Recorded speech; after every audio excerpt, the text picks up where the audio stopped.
छठे चरण का मतदान चल रहा है। इस समय दिल्ली में हम मौजूद हैं और दिल्ली के एक खास पोलिंग बूथ पर हैं। खास पोलिंग बूथ इसलिए कह रहे हैं कि निर्माण भवन का ये बूथ है और यहाँ पर कहीं ना कहीं इसको वीआईपी पोलिंग के लिए जाना जाता है, क्योंकि लुटियन जोन का यह इलाका है। यहाँ पर आप मीडिया की भीड़ देख सकते हैं और इस भीड़ के बीच में एक और बड़ी बात हम आपको बताना चाह रहे हैं। यहाँ इस बार देश की अगर हम बात करें तो युवा वोटर बढ़ चढ़कर हिस्सा ले रहे हैं।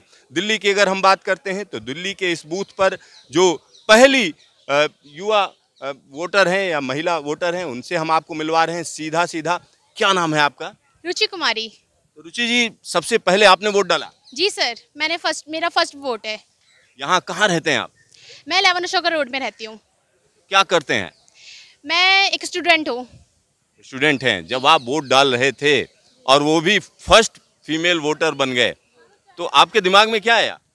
सर, बहुत सारे मुद्दे थे। पहला मुद्दा तो विकास, एजुकेशन, फीमेल सेफ्टी, ये तीनों मस्ट है हमारे देश के लिए। फीमेल सेफ्टी की अगर हम बात करें तो दिल्ली कितनी जो है सुरक्षित है? कह सकते हैं ना भी हाँ भी, क्योंकि हम लोग खुद जाते, काफ़ी रात हो जाती, जब बाहर निकलते डर से लगता है कि हम जाएं कि नहीं जाएं। उस टाइम हम बहुत सोच समझ के निकलते रात में। ऐसा डर कैसे पैदा हो गया आपके अंदर? नहीं सर, जैसे कि हम न्यूज़ में नई नई चीज़ें सुनते हैं, कभी कुछ। आप तो न्यूज़ रिपोर्टर, आपसे बेटर कौन जान सकता है। उस चीज़ के वजह से कहीं ना कहीं नेगेटिव माइंड आ ही जाता है सबके माइंड में। नेगेटिव माइंड आ जाता है। आप मुस्कुरा रहे हैं, क्या महिला सुरक्षा को लेके आपका अलग मत है? जी नहीं, बिल्कुल वुमेन सेफ्टी जो है हमारे कंट्री के लिए मस्ट है। और जो मेरा भी फर्स्ट वोट है, हालांकि मैं मधु कुमारी हूँ, मेरा फर्स्ट वोट है आज। और मैंने बहुत से जो मेन टॉपिक्स है हमारे, वुमेन सेफ्टी हो गई, एजुकेशन पॉलिसीज़ में जो रिफॉर्म्स है हमारे, जो हमारा एम्प्लॉयमेंट लेवल है, इन सबको इंक्रीमेंट होना बिल्कुल ज़रूरी है।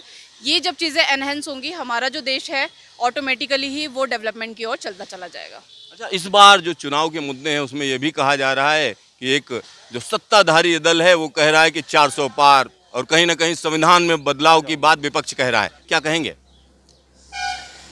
अब इस चीज़ के लिए मैं यही कहना चाहूँगी कि ठीक है, हम बेटर की उम्मीद तो कर ही सकते हैं ना। तो हर पार्टी जो भी कह रही है 400 पार, या कोई पार्टी उसको कहीं ना कहीं जो उसके लिए नेगेटिव कह रही है, मैं यहाँ पे यही कहना चाहूँगी, हर पार्टी अपने लिए पॉजिटिव ही सोचती है, तो उस पार्टी का कहना गलत नहीं है। मेरा ये कहना है हर एक इंडिविजुअल के लिए, जो पार्टी अपना देख रहे, जो इंडिविजुअल जिसको लग रहा है कि हाँ ये पार्टी हमारे लिए बेहतर कर रही है, बिल्कुल हर एक इंडिविजुअल को उस पार्टी को वोट देना चाहिए। जो मेन टॉपिक्स हैं उन चीज़ों को माइंड में रखते हुए हर एक युवा को वोट देना चाहिए। वो ये ना सोचे कि आज हीट वेव है, हम नहीं जा सकते।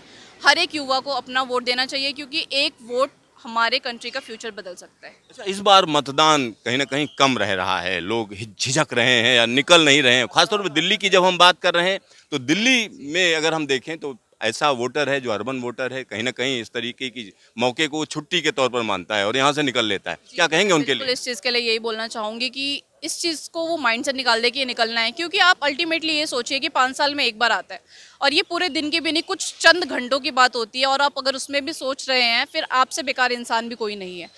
एक युवा, एक नागरिक होने के, देश के नागरिक, आपको पता है कि आपका एक वोट जो है हमारी कंट्री का कितना फ्यूचर बदल सकता है। उसके बावजूद भी अगर आप वोट नहीं दे रहे हैं, इट मीन्स कि आप यहाँ के सिटीजन हैं ही नहीं। आप रहे ना रहे मैटर नहीं करता इस देश के लिए। फिर यानी मेरा सिंपल यही कहना है, कोई भी इंसान जो हीट वेव्स का सोच के, हैंग आउट का सोच के बाहर निकल जा रहा है, उसको ये सोचना चाहिए कि मेरा एक वोट जो है इस देश की डेवलपमेंट में किस तरीके से कंट्रीब्यूट कर सकता है। एक वोट कहीं ना कहीं बड़ा बदलाव ला। जी जी, आपका ढेर सारा धन्यवाद। Thank you.